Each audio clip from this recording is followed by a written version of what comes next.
আসসালামু আলাইকুম। Hello everyone, সকলে কেমন আছেন? আশা করছি সকলে অনেক অনেক ভালো আছেন। সো গাইস, ইতিমধ্যে আপনারা একটা কথা অনেকেই শুনে গিয়েছেন, সেটা হচ্ছে কি বিদেশ থেকে বিকাশ অ্যাকাউন্ট ইউজ করা। তো এই কথাটা অনেকেই শুনে গিয়েছেন বা অনেকেই বিকাশ অ্যাপস আপডেট করছেন। তো তারপর আপনারা এখানে একটা অপশন দেখতে পারতেছেন, সেটা হচ্ছে কি বিকাশ নাম্বার পরিবর্তন। সো এটা কিভাবে কি করবেন, কিভাবে পরিবর্তন করবেন এবং টাকা কিভাবে ঢুকাবেন, রেমিটেন্সে কিভাবে আপনারা টাকাগুলো পাঠাবেন, কোন কোন মাধ্যমে টাকা পাঠাতে পারেন, সম্পূর্ণ প্রসেস থাকছে আজকের এই ভিডিওতে।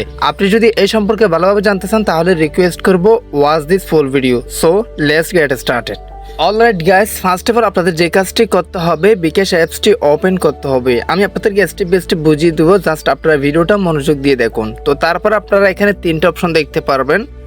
একটা হচ্ছে কি লগ ইন রেজিস্ট্রেশন, আরেকটা হচ্ছে কি বিকাশ নাম্বার পরিবর্তন, আরেকটা হচ্ছে কি বিকাশ অ্যাপ গুরু দেখুন। তো এখানে আমাদের মূল পয়েন্টটা হচ্ছে কি বিকাশ নাম্বার পরিবর্তন। তো বিকাশ নাম্বার পরিবর্তন বলতে মূলত আপনি যদি বাংলাদেশে থাকা অবস্থায় কোনো রকম বিকাশ অ্যাপ চালু না করেন, মানে আপনি বাংলাদেশ যখন ছিলেন তখন যদি আপনি আপনার বিকাশ অ্যাকাউন্ট না থাকে, সেক্ষেত্রে আপনি বাহিরের দেশে গিয়েও বিকাশ অ্যাপস খুলতে পারবেন নতুন নিয়মে। মানে আপনি বাহিরের দেশের নাম্বার দিয়েও বিকাশ অ্যাপস খুলতে পারবেন। সো প্রসেসটা আমি আপনাদেরকে বুঝিয়ে দিচ্ছি সহজভাবে। সাপোজ আপনার মানে বাংলাদেশে একটা বিকাশ অ্যাকাউন্ট ছিল, হ্যাঁ, একটা গ্রামীণ নাম্বার অথবা রবি নাম্বার একটা বিকাশ অ্যাকাউন্ট ছিল আপনার। তো এখন আপনি ওই সিম নিয়ে বাইরের দেশে চলে গেছেন। তো এখন তার আপনার ওই সিম ওখানে কাজ করতেছে না, কারণ নেটওয়ার্ক নাই। সো এখন আপনি কি করবেন, তখন এই যে বিকাশ নাম্বার পরিবর্তন এটাতে ট্রান্স করে দিবেন। এটাতে ট্রান্স করে দেওয়ার পর এখানে কিছু টার্মস এন্ড কন্ডিশন থাকবে, এগুলো পড়ে নেবেন।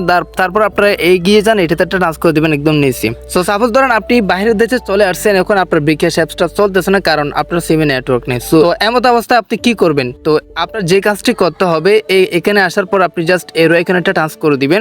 ট্রান্স করে দেওয়ার পর আপনার বাংলাদেশটি সিলেক্ট করে নেবেন। বাংলাদেশ সিলেক্ট করার পর আপনি যে নাম্বারে আপনার মানে বিকাশ অ্যাকাউন্টটি ছিল, মানে বাংলাদেশে আপনার যে সিমে বিকাশ অ্যাকাউন্টটি ছিল, সেই সিমের নাম্বারটা আপনি জাস্ট এখানে বসিয়ে দিবেন। বসিয়ে দেওয়ার পর আপনি এই যে নেক্সটে ট্রান্স করে মানে পরবর্তী পদক্ষেপে গেলে আপনার কাছে একটা ইন্টারফেস শো হবে, যেটাতে আপনি নাম্বার দিতে পারবেন। মানে আপনি যে দেশের নাম্বারে আপনার বিকাশ অ্যাকাউন্টটি ট্রান্সফার করতে চাচ্ছেন, সেই দেশের নাম্বার দেওয়ার একটা অপশন আসবে। আপনি জাস্ট নাম্বারটা দিয়ে ওই দেশে ট্রান্সফার করে নিতে পারবেন খুব সহজেই। অথবা আপনার কিছু ডকুমেন্ট চাইতে পারে ওখানে, আপনার এনআইডি অথবা পাসপোর্টের মানে ফটোকপি বা কিছু ডকুমেন্ট আপনার কাছে চাইতে পারে, ওগুলো জাস্ট আপনি দিয়ে দিবেন। তো এখানে সর্বোচ্চ আপনি 12টা দেশে ট্রান্সফার করতে পারবেন আপনার বিকাশ অ্যাকাউন্ট। আর আপনি যদি বাহিরের দেশের বিকাশ অ্যাকাউন্ট খুলে থাকেন, মানে আপনি বাহিরে আছেন, বাহিরের দেশের নাম্বার দিয়ে আপনি বিকাশ অ্যাকাউন্ট অলরেডি খুলে ফেলছেন, এখন বাংলাদেশে আসছেন, বাইরের দেশের নাম্বারটা এখানে বাংলাদেশে চলতেছে না। সেমভাবে আপনি যেই দেশ থেকে অ্যাকাউন্টে খুলছিলেন সেই দেশটি সিলেক্ট করে সেই দেশের নাম্বারটি বসিয়ে আপনি আবার বাংলাদেশের নাম্বারে আপনার বিকাশ অ্যাকাউন্টে ট্রান্সফার করে নিতে পারেন। সো গাইস, এই ছিল মূলত বিকাশ নাম্বার পরিবর্তনের প্রসেসটা। আই হোপ আপনারা ভালোভাবে বুঝতে পারছেন। আর যদি আপনি বিকাশ অ্যাকাউন্ট বাংলাদেশে না খুলে বাইরের দেশে গিয়ে খুলতেছেন, সেক্ষেত্রে আপনি লগ ইন অ্যান্ড রেজিস্ট্রেশনে টাচ করে এখানে আপনার বাংলাদেশ বা আপনি যে দেশে থাকেন সেই দেশটা অটোমেটিকলি সিলেক্ট হয়ে থাকবে। আপনার নাম্বারটা দিয়ে জাস্ট পরবর্তী ক্লিক করে আপনি খুলে নিতে পারেন। সো এখন আরেকটা প্রশ্ন আছে, সেটা হচ্ছে কি আমরা কিভাবে টাকা ঢুকাবো এবং কোন কোন মাধ্যমে আমরা টাকা পাঠাতে পারবো। সো আশা করি আপনারা এই বিষয়টা বুঝতে পারছেন। না বুঝলে কমেন্ট বক্সে কমেন্ট করবেন, আমি আপনাদেরকে ইন ডিটেইলসে কমেন্ট বক্সে আরো বুঝিয়ে দেবো। তো এখন কথা হচ্ছে কিভাবে আপনারা টাকা ঢুকাবেন। আপনারা দুইটা মাধ্যমে টাকা পাঠাতে পারবেন। কোন কোন মাধ্যমে টাকা পাঠাতে পারবেন সেটা আমি আপনাদেরকে লাইভ প্রুফ দেখিয়ে দিচ্ছি, তাদেরই কথা। তো আপনারা কোথায় চলে যাবেন সেটা দেখার জন্য প্লে স্টোরে চলে যাবেন। প্লে স্টোর আসার পর আপনারা কি করবেন, এখানে বিকাশ এই যে সার্চ বার একটা টাচ করে দিবেন, তারপর বিকাশ লিখে সার্চ করবেন।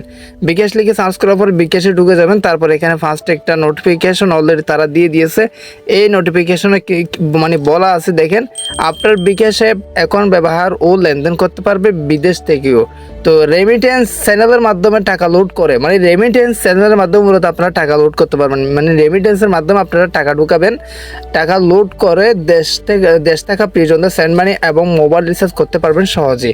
মানে দুইটা মাধ্যমে আপনারা কি করতে পারবেন, মানে টাকা পাঠাতে পারবেন। একটা হচ্ছে কি মোবাইল রিচার্জ, একটা হচ্ছে কি সেন্ড মানি। আর আপনারা তো বুঝতেই পারছেন সেন্ড মানি হচ্ছে টাকা পাঠানো। সো আপনারা দুইটা মাধ্যমে টাকা পাঠাতে পারবেন, একটা হচ্ছে কি সেন্ড মানি, একটা হচ্ছে কি মোবাইল রিচার্জ। এখানে সম্পূর্ণ কিছু বলা আছে, অথবা আমি জুম করে আপনাদেরকে ইন্টারফেসটা দেখাচ্ছি। সো গাইস, মূলত কথা হচ্ছে কিভাবে টাকাগুলো ঢুকাবেন সেটা কিন্তু এখনো মানে পুরোপুরি তারা বলে নাই। ওই যে রেমিটেন্সের মাধ্যমে লোড করতে বলতেছে।